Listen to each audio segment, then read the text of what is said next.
Top news के इस भाग के प्रायोजक हैं दीवार की जान, ready mix plaster, Foreign Builtcon. Mix plaster अब 40 किलो के में भी उपलब्ध।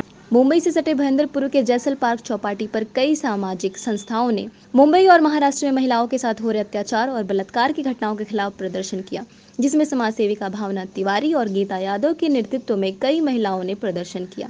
इस दौरान कई स्थानीय लोगों ने भी बलात्कार की घटनाओं का निषेध करते हुए दोषियों को सख्त कार्रवाई करके सजा देने की मांग की। वहीं प्रदर्शन कर रही महिलाओं के अनुसार महाराष्ट्र और केंद्र सरकार से इस मामले में नया कानून बनाने की मांग की, ताकि ऐसे आरोपियों को जल्द से जल्द फांसी की सजा हो सके और पीड़िताओं को न्याय मिल सके। पेश है हमारे भाईंदर के संवाददाता अमृता उपाध्याय की खास रिपोर्ट। गीता जी, जो आए दिन जो बलात्कार की जो घटनाएं हो रही हैं, इसके बाद क्या कहना है आपका?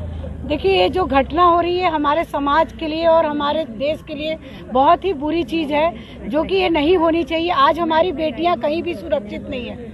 आज मुझे आज इस समय इस जगह पे उपस्थित होके जिस विषय पे हम आज चर्चा कर रहे हैं, आज मुझे अंदर से मेरी आत्मा भी जो ये दृश्य देख के इतना कांप रही हूँ कि मैं मन में भी सोचती हूँ तो मुझे ऐसा लगता है कि आज हम इतने नए दौर पे पहुंच गए और आज हमारी बेटियां ही सुरक्षित नहीं है। आज लोग बोलते हैं बेटी बचाओ, मगर ये क्यों नहीं कहती कि बेटे को समझाओ, बेटे को समझाओ, अपने बच्चों को समझाओ, अपने बेटों को समझाओ, अपने भाई को समझाओ, अपने बाप को समझाओ। आज क्यों हम अपनी बेटियों को ही सिर्फ सारी चीजों का ये करें? हम अपनी बेटियों के लिए ही सारे कानून बना सकते हैं, बेटों के लिए हमारे पास कोई कानून नहीं है। के जो अपराधी है, ऐसे लोगों को जो बच्चियों के साथ में बलात्कार कर रहे हैं, उनके साथ में दुष्कर्म कर रहे हैं, ऐसे लोगों को कड़ी से कड़ी सजा होनी चाहिए। सरकार एक तरफ कहती है कि बेटी पढ़ाओ और बेटी बचाओ, दूसरी तरफ यही सरकार में ऐसा हो रहा है। तो मैं सरकार से मेरा निवेदन है कि बेटी बचाओ, बेटियों के ऊपर सख्त से सख्त कानून बनाया जाए और जो पुलिस प्रशासन है वो एकदम सख्ती से उसका रुख अपनाते हुए अपने जो भी दोषी है उनको कड़ी से कड़ी सजा देने का ऐसा प्रयास किया जाए, मेरा ऐसा निवेदन है। नहीं, ये तो जो साइड आया है इसका तो कोई साइड नहीं है, क्योंकि इससे हम अच्छी चीज़ें भी ले सकते हैं, लेकिन उसको बुरे तरीके से लेते हैं। समाज में जो जितने भी व्यक्ति हैं उनको सही मैसेज पहुंचाना। और आज के दिन जो आज डॉटर्स डे है, यहाँ पे सब महिलाएं जो मौजूद हैं, मैं सबको हैप्पी डॉटर्स डे बोलता हूँ। और कहीं ना कहीं ये नहीं, हमारे जितने भी देश की जितनी भी महिलाएं हैं सब डॉटर्स हैं और सबका सुरक्षा करना हमको निश्चित करना पड़ेगा, सारे लोगों को मिलके हम लोगों को। तो इसके लिए हमें समाज के हर वर्ग तक सही मैसेज पहुंचाना है कि हमारी जो महिलाएं हैं वो कितना सुरक्षित है। हमें प्रशासन को ये संदेश देना है आज डॉटर्स डे के दिन। साल की बेटी है, वो जॉब पे जाती है, तो अभी वो जब तक घर पे नहीं आती तो हमें टेंशन रहता है कि कहाँ है, क्या है। हम लोग बार बार फोन करते हैं। अगर यही हालत सब पेरेंट्स का रहता है तो पेरेंट्स क्या करेंगे? इसके लिए हम प्रशासन से नम्र निवेदन करते हैं कि जो बच्ची लोग हैं उसके पेरेंट्स को जो इतना टेंशन है, वो टेंशन कौन दूर करेगा जब प्रशासन ही आगे नहीं कुछ करेंगे, कार्रवाई नहीं करेंगे। और ये 10-15 साल जाते हैं, वो मैडम ने बोला कि 10-15 साल जाते हैं, तो ये कोई ऐसा कानून लागू करना चाहिए कि जिससे फटाफट उन लोग को सजा मिले और वो सजा से लोगों को डर लगे कि अभी ये इसकी बेटी को छेड़ेंगे तो हमारे ऊपर ये हो जाएगा। लोगों को डर होना चाहिए, ऐसा प्रशासन कोई एक्शन ले तो ही कुछ हो सकता है। बाकी बेटी के माँ बाप तो अभी डर के मारे बच्चियों लोग को घर से बाहर निकलना बंद कर दे, ऐसा तो नहीं हो सकता आजकल से। तो लोग हमें ऐसी नज़र से देखते हैं, हमें भी अच्छा नहीं लगता। उन लोग की वजह से हमें भी बाहर निकलने को नहीं मिलता। तो मैं यही चाहती हूँ कि गवर्नमेंट इसके आगे कोई एक्शन ले। क्या ऐसे आरोपियों को क्या सजा होनी चाहिए? फांसी। आज जो नाती पोते बिल्कुल आज जो ये 10 साल तक का प्रावधान चलता है, तुरंत ऑन द स्पॉट कोई डिसीजन नहीं लिया जाता है, इसी के लिए उनको बढ़ावा मिलता जा रहा है।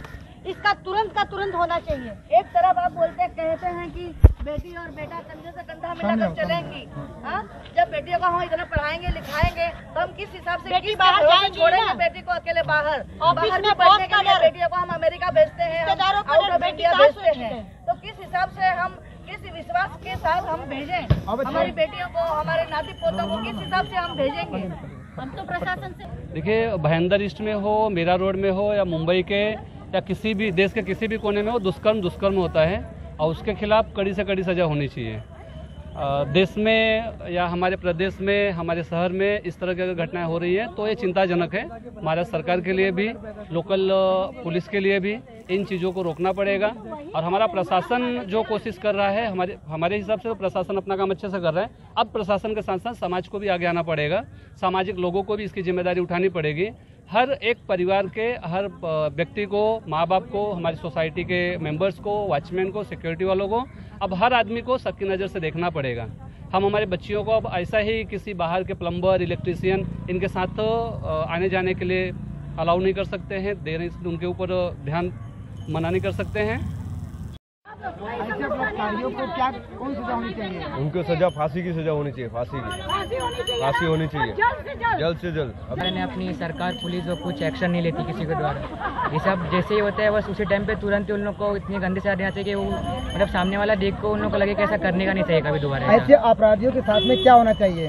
फांसी तो कुछ भी नहीं है, तो उससे भी गंदा नहीं देना चाहिए, तड़पा के मारना चाहिए, फांसी भी नहीं देना। यानी आप मानते हो कि ये जघन्य अपराध है और ऐसे अपराधियों को जल्द से जल्द फांसी देनी चाहिए? फांसी से भी गंदी चाहिए। फालतू की जगह पढ़ाई पे ध्यान देना चाहिए सबको। ये सब फालतू की चीजें अपने करियर को बनाने में कोई फायदा नहीं देने वाली है। अच्छा, आप लोग सभी ये ब्लड लो कि कहाँ पे भी ऐसे कुछ होता दिखे तो आप लोग नहीं, आप लोग भी विरोध करना बेटा। क्यों? क्योंकि हम लोगों के हाथ में, आज यूथ के हाथ में सब कुछ है। हमारे बोलने से सुधार नहीं होगा बेटा। हमारे घर में भी बहन है, बेटी है ना, जो यूथ को आगे आना चाहिए। मैं यही कहूँगी, हमारे समाज, हमारे शहर, हमारे देश को ये बात बोल के मैं इसको समाप्त करती हूँ। छोड़ दो। नहीं, हम तो देखिए यही चाहूंगी। आज हम लोग ने यहाँ पर पब्लिक ओपिनियन लिया, बच्चियाँ हैं, बच्चा बलात्कार जैसे विषय पर बोलने के लिए आज उनको इसलिए डर लग रहा है क्योंकि बच्चा सही में डर में जी रही है। आज जहाँ हम मुंबई में कह सकते थे कि आधी रात को भी अगर महिलाएं आती है तो वो सेफ है, बट अब हम नहीं कह सकते। आज का यूथ, मुझे इतनी शर्म आती है कि इस विषय पर बोलने के लिए इतना शर्माता है। परंतु जो ये दुनिया, जो विश्व जो डिजिटल हो रहा है, मोबाइल में ऐसी सारी चीजें आज बच्चे देखने को कतराते नहीं। आज 12 साल का, 15 साल का बच्चा रेप कर रहा है। पालघर में आप देख रहे 6 साल की बच्ची का रेप 12 साल के बच्चे ने। क्या मानते हैं कि कहीं न कहीं ये जो मोबाइल जो आज के युवाओं को जो दिया जा रहा है, चाहे लड़का हो चाहे लड़की हो, ये भी एक बैड इफेक्ट डाल रहा है लोगों को? ये बहुत इफेक्ट डाल रहा है। कोई भी माता पिता मोबाइल हाथ में बच्चे के देने के बाद, आज सब माता पिता एक ही बात बोलते हैं, पढ़ाई ऑनलाइन हो गई है। कभी किसी माँ बाप ने झाँक के ये नहीं देखा कि बच्चा देख क्या रहा है। 14-15 साल के बच्चे क्या देख रहे हैं। आज पोर्न फिल्म बोलो, सब कुछ हो, आप YouTube पे जाइए, गूगल पे जाइए, आपको सब मिल रहा है। बच्चों के दिमाग पे क्या जा रहा है?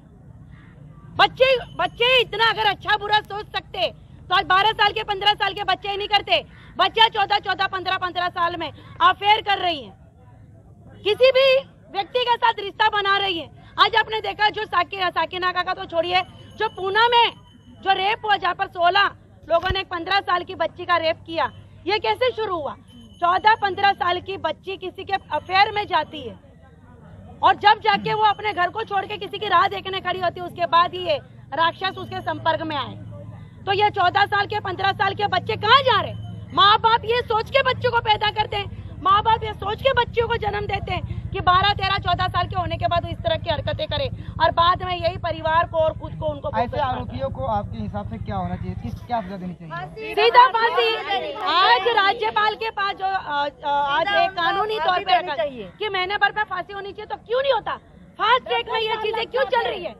5-5 साल, 6-6 साल किसी माँ बाप के पास पैसे नहीं। आज कोरोना के पास स्थिति इतनी बदतर हो चुकी है कि लोगों के पास खाने को दाना नहीं, वो कहाँ वकील के पास जाए, कहाँ पुलिस स्टेशन में जाए, क्या करे? तो ये चीजों की वजह से इसके ऊपर कोई कानून नहीं। लोगों का डर खत्म है। लोगों के अंदर जो डर होना चाहिए वो डर नहीं रहा। आज पड़ोसी बलात्कार कर रहा है।